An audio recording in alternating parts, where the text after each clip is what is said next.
125 question. What is the longest day of the year in the northern hemisphere? Northern హెమిస్పియర్లో మనకేమవుతుంది? So ఏమవుతుంది? అత్యంత పెద్ద పగలు ఎక్కువగా ఉండే రోజు June 21.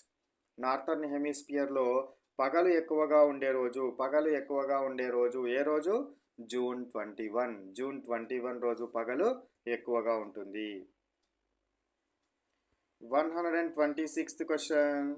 What is the shortest day of the year in northern hemisphere?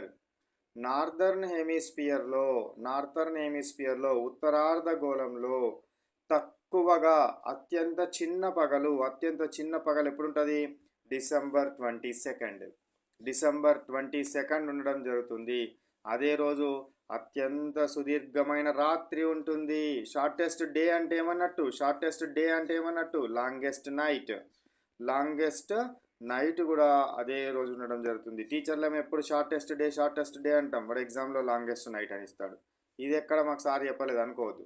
So ఇది ఎప్పుడు? డిసెంబర్ 22 రోజే షార్టెస్ట్ డే ఉంటే లాంగెస్ట్ నైట్ కూడా అదే రోజు ఉంటుంది. Next 127th question. When is the sun directly over the equator? So sun ఎప్పుడు డైరెక్ట్గా ఈక్వేటర్ మీద ఉండడం జరుగుతుంది. ఈక్వేటర్ మీద సూర్యకిరణాలు పడతాయి అంటే ఎప్పుడు?